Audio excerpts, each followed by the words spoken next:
रहीम। आज की बात में हम बात करेंगे उर्दू अदब की बात है। सादत हसन मंटो का अफ़साना है। सादत हसन मंटो पे हम बहुत सारे सेशन पहले भी कर चुके हैं। तो उनकी एक किताब है खाली बोतलें और डब्बे। तो उनमें 8-9 अफ़साने हैं। उनमें एक अफ़साना है लाइसेंस। तो चाहूँगा कि आज आपसे लाइसेंस के बारे में गुफ्तगू की जाए।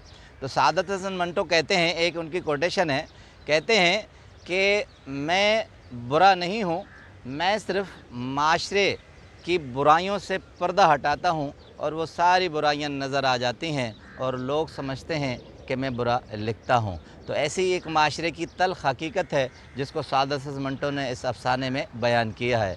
लाइसेंस में लिखते हैं सादत हसन मंटो साहब, कहते हैं कि अबू कोचवान बड़ा छेल छबीला था, बांका सजीला जवान था और उसका तांगा पूरे शहर में नंबर 1 था।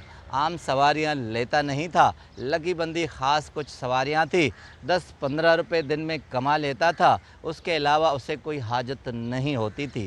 कहते हैं कि जब उसका तांगा चलता था तो जैसे घुंघरू बजते थे।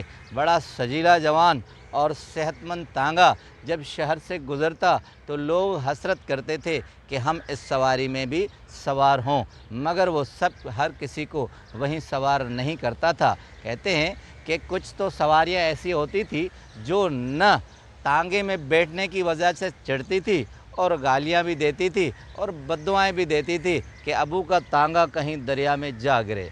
कहते हैं कि एक दिन दोपहर में दरख्त के नीचे तांगा सहलाकर खुद सहलाने लगे थे अबू कोचवान, तो अचानक उनकी आँख खुली तो देखा कि एक औरत खड़ी हुई है। वो जल्दी से उठे तो गौर से देखा वो औरत नहीं थी, वो एक लड़की थी। उसने कहा कि कितने लोगे स्टेशन के?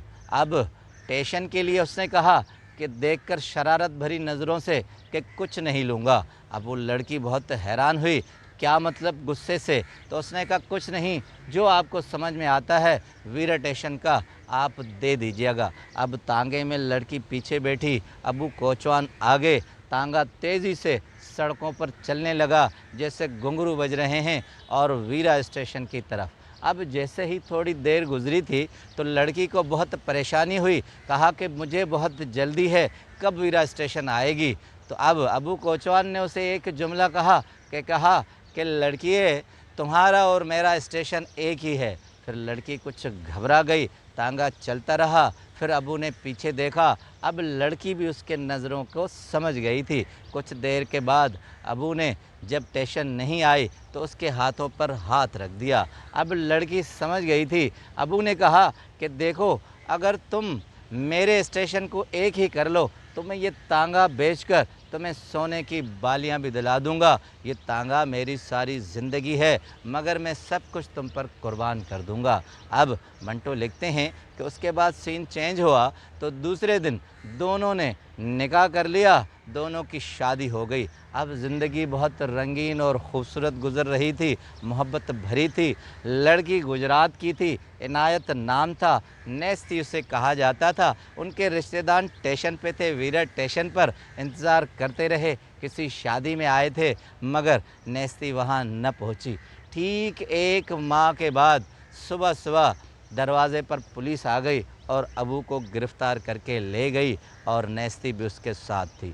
अदालत में जैसे ही फ़ैसला हुआ, उसके माँ बाप भी थे नेस्ती के, तो फ़ैसला हुआ 2 साल कैद की सज़ा हुई अबू को। अब मंज़र बड़ा दुखदायक था और नेस्ती रो रही थी। तो अबू ने लरज़ती हुई आवाज़ में फिर भी हिम्मत दिलाते हुए नेस्ती को कहा कि तुम तांगा अपने पास रखना, मेरा दोस्त है उसे देना, वो तुम्हें ख़र्चा दे देगा और हिम्मत न हारना, मैं दोबारा आऊँगा। तो ये कहकर जब वो हवालात की तरफ चले तो उसके माँ बाप ने बड़ा ज़ोर लगाया कि नेस्ती हमारे साथ चले, मगर वो गुजरात नहीं गई। कहा कि मैं अबू के यादों के सहारे रहूँगी, मैं उससे वफ़ा करूँगी, ज़िंदगी उसी से गुजारूँगी। दिन गुज़रते गए और वो रोज़ तांगे के जो पैसे बचते थे अबू के लिए कुछ ले जाती थी, मगर हैरत और परेशानी की बात बढ़ती गई। अबू की सेहत बहुत गिरती गई और आहिस्ता आहिस्ता उसे खांसी और एक मर्ज़ लाहक हो गया।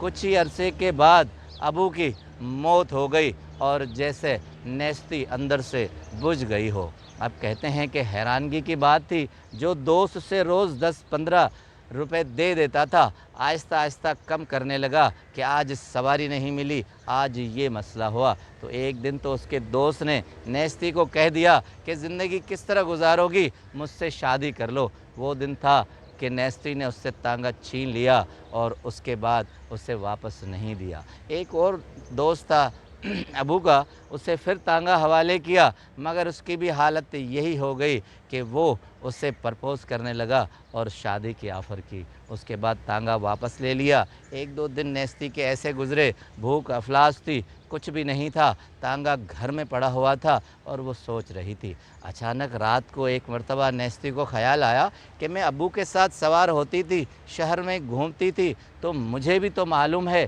कि कौन से रास्ते कहाँ हैं, मैं ख़ुद क्यों न तांगा जोतूँ। दूसरा दिन फ़ैसला यही हुआ, उसने ठान ली। वो स्टॉप पर आई और सब कोचवानों को हैरान कुन हुई बात कि नेस्ती एक औरत, एक लड़की तांगा जोत रही है। मगर शहर से जैसे ही अबू का साहब का को घोड़ा चलता, तांगा चलता, तो सब हैरान होते। कुछ दिनों में इतनी बिक्री हो गई कि सवारियां आपस में लड़ने लगी थी कि हम इस पे सवार होंगे। अब इनकम बहुत अच्छी होने लगी, नेस्ती बहुत खुश थी। मगर दूसरे कोचवानों को ये बात अच्छी नहीं लगी कि एक औरत और हमारा धंधा मध्यम पड़ रहा है और सारी सवारियां वो ले जाती है। एक दिन कमेटी से बुलावा आया और नेस्ती को ये कहा गया कि फ़ैसला किया गया है कि एक लड़की इस शहर के रोडों पर तांगा नहीं जोत सकती, इसलिए तुम्हारा लाइसेंस कैंसिल किया जाता है।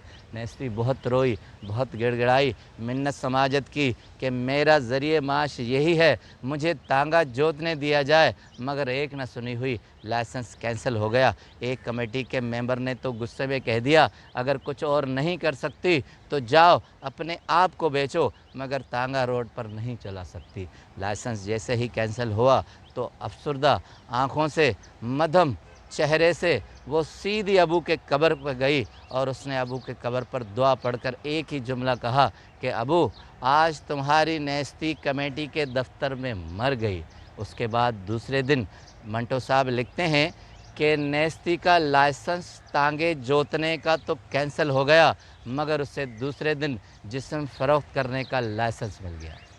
अब ये माशरे की हकीकत है जो मंटो साहब बताते हैं कि हम जो करना चाहते हैं माशरा करने नहीं देता। कभी कभी हम अपने आप को बेच देते हैं और कुछ ख़रीद नहीं सकते। आपका बहुत बहुत शुक्रिया।